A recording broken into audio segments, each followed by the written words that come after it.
Welcome back to Praying the Psalms and the World on Fire. This is Season 2, Episode 2, and I am your host, Tom First. We're going to start our episode by reading Psalm 2 in the New Revised Standard. Why do the nations conspire and the peoples plot in vain? The kings of the earth set themselves, and the rulers take counsel together against the Lord and his anointed, saying, "Let us burst their bonds apart and cast their cords from us." He who sits in the heavens laughs. The Lord has them in derision. Then he will speak to them in his wrath and terrify them in his fury, saying, "I have set my king on Zion, my holy hill. I will tell of the decree of the Lord. He said to me, 'You are my son. Today I have begotten you.' Ask of me, and I will make the nations your heritage and the ends of the earth your possession. You shall break them with a rod of iron and dash them in pieces like a potter's vessel. Now therefore, O kings, be wise. Be warned, O rulers of the earth.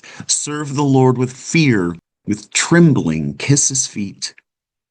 Or he will be angry, and you will perish in the way, for his wrath is kindled quickly. Happy are those who take refuge in him." In the first psalm, we stood still. We planted our feet by streams of living water. We learned to listen instead of shout, to meditate instead of consume, to root ourselves in the slow, enduring wisdom of God's instruction. But now the wind picks up. The stillness is disturbed. We hear movement. Nations murmuring, leaders conspiring, the powerful plotting. We realize that stillness was never meant to be passivity, especially in the face of empire. It was training. Psalm 1 was a school for resistance. Psalm 2 is the uprising that follows. The editors who placed these psalms together knew exactly what they were doing. The righteous tree of Psalm 1 and the raging nations of Psalm 2 are not separate stories, they are cause and effect. When you decide to live by God's instruction, you will discover the resistance of the world that thrives on disinstruction. When you root yourself in truth, you will feel the empire tremble.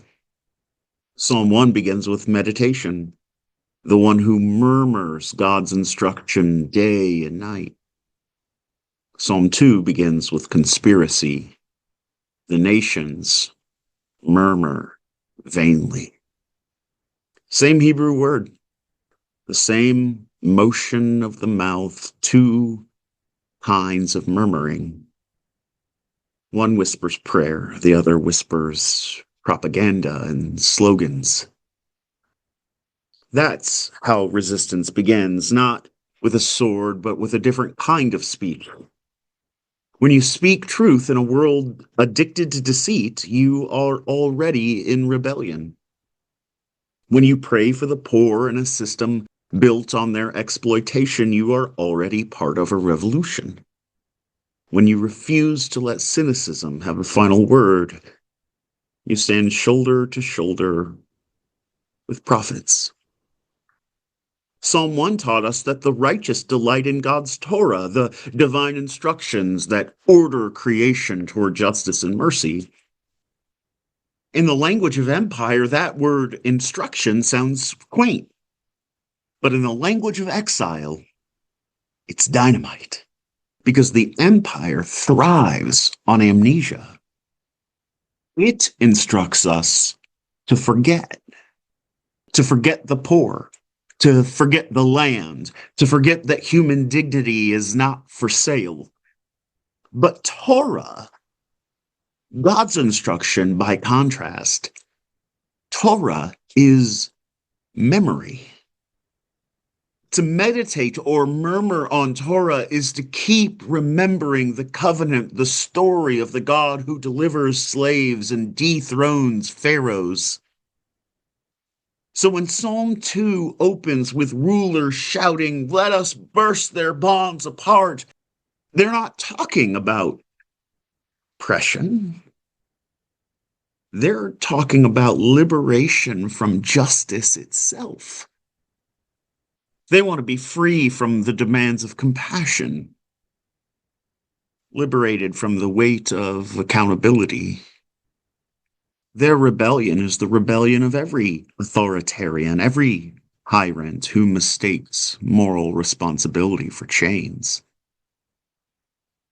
And yet, Psalm 2 refuses to panic. The one enthroned in heaven laughs. It's not divine cruelty, it's clarity. Heaven sees through the mere optics and the performance of power. While the nations arm themselves, heaven laughs. While kings build monuments to their own glory, heaven yawns. Psalm 2 reminds us that God's laughter is the first act of non-violent resistance. Psalm 2 reminds us that to laugh at tyranny is to strip it of its illusion. To mock idols is to announce that they're lifeless and hollow. Faith in this light is not naive optimism, it is cosmic realism. It knows the punchline: God reigns, and every empire is laughably temporary. But notice the subtle shift. Psalm 2 isn't content to describe geopolitics from afar. It draws us into the drama. It says you, too, must choose your allegiance. Will you conspire with the nations or meditate with the righteous? Will your speech echo vanity or tell the truth? Will your imagination be captured by fear or freed by hope? Resistance, after all, is not a spectator sport. Resistance is a spiritual discipline. To resist empire, we must first resist its internalization within us. The small tyrannies of ego, the propaganda of despair, the imperial habits of apathy. Psalm 1 offered us the discipline.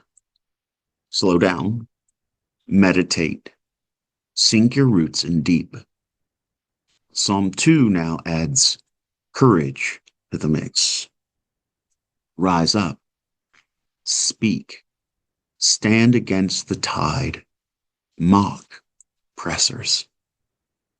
The two Psalms together outline the rhythm of a faithful life: contemplation and confrontation, stillness and struggle, rootedness and rebellion.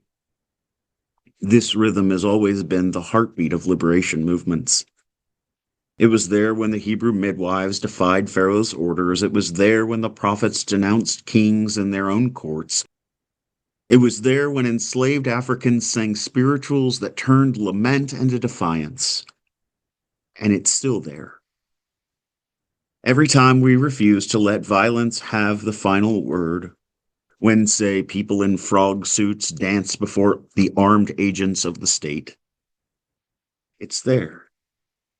Psalm 1 teaches us to cultivate an inner freedom, what Howard Thurman calls an inner authority. Psalm 2 teaches us to confront outer tyranny. Together, they tell us that prayer and politics cannot be separated. For the one who prays truthfully will inevitably disturb the false peace of empire. So, before we go further into Psalm 2, in our next episode, pause now and ask yourself, what murmuring fills your imagination? Whose instructions shape your understanding of reality? Whose laughter echoes in your mind when the news feels unbearable? If the Psalms teach us anything, it is that faith is not a withdrawal from the world, it is engagement with it through the imagination given in these texts. And sometimes, the most faithful thing we can do is to laugh with heaven and then get back to work planting trees in burned out soil.